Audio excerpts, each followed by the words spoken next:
There's no feeling more intense than starting over. If you deleted your homework the day before it was due, as I have, or if you left your wallet at home and you have to go back after spending an hour in the commute. If you won some money at the casino and then put all your winnings on red but it came up black. If you got your best shirt dry cleaned before a wedding and then immediately dropped food on it. If you won an argument with a friend and then later discovered that they just returned to their original view. Starting over is harder than starting up. If you're not ready for that, like if you've already had a bad day, then what you're about to go through might be too much.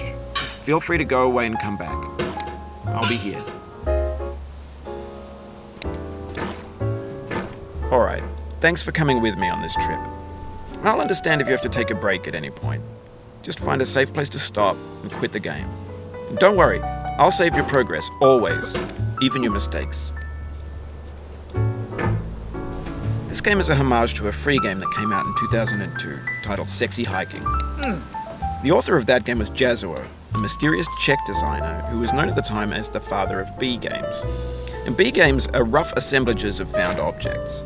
Designers slap them together very quickly and freely, and they're often too rough and unfriendly to gain much of a following.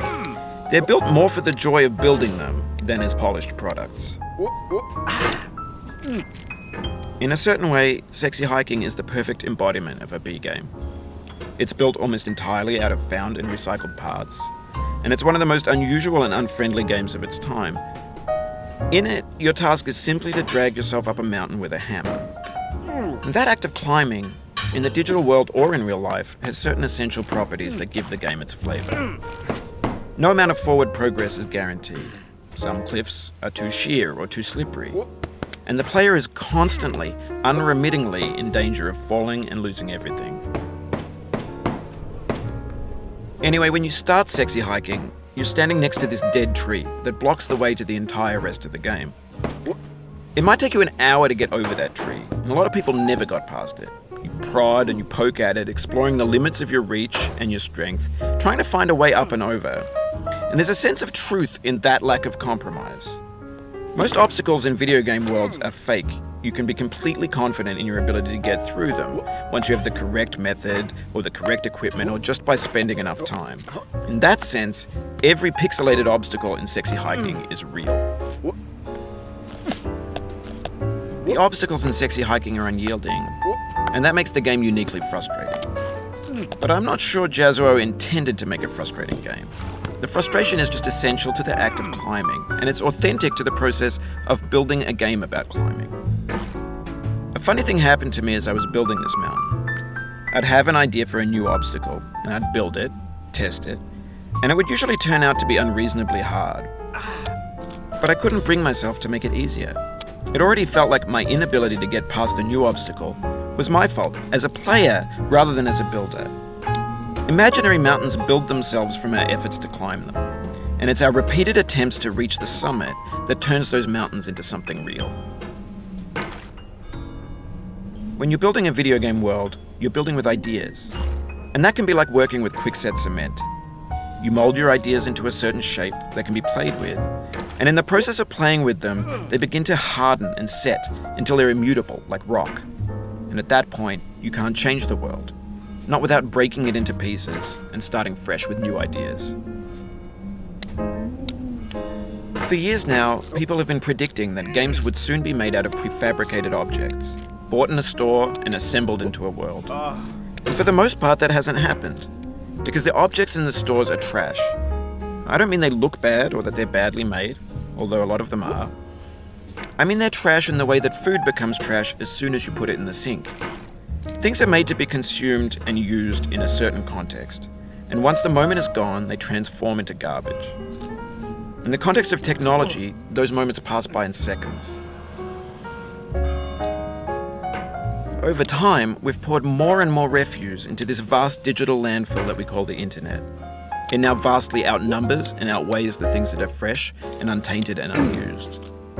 When everything around us is cultural trash, trash becomes the new medium, the lingua franca of the digital age. And you can build culture out of trash.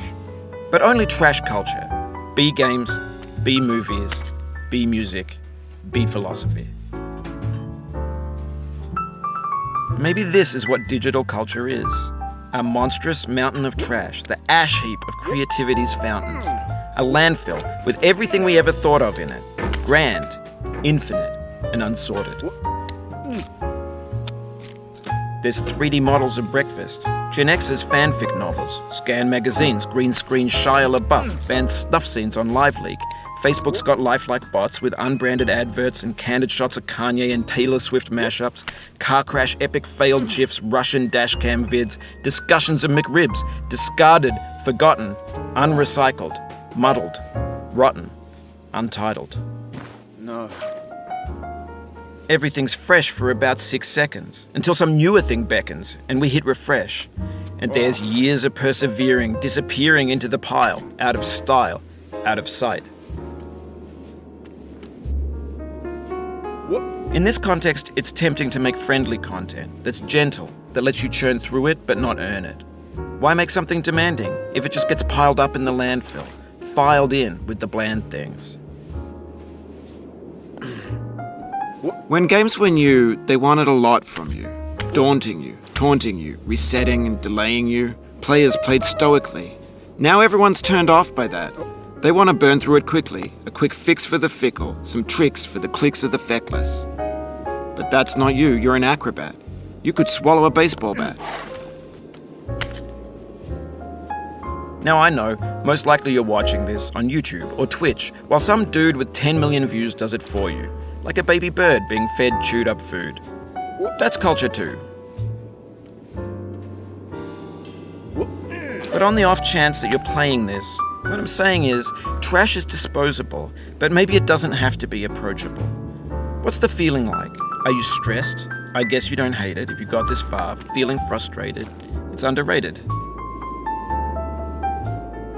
An orange is sweet, juicy fruit locked inside a bitter peel.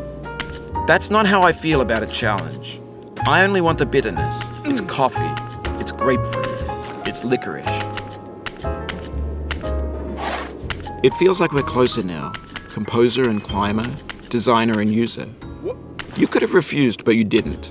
There was something in you that was hidden, that chose to continue. It means a lot to me that you've come this far, endured this much. Every wisecrack, every insensitivity, every setback you've forgiven me is a kingly gift that you've given me. We have the same taste, you and I. It's not ambition, it's ambition's opposite. An obdurate mission to taste defeat. You'll feel bad if you win, so I put this snake in for you. Have you thought about who you are in this? Are you the man in the pot, Diogenes? Are you his hand?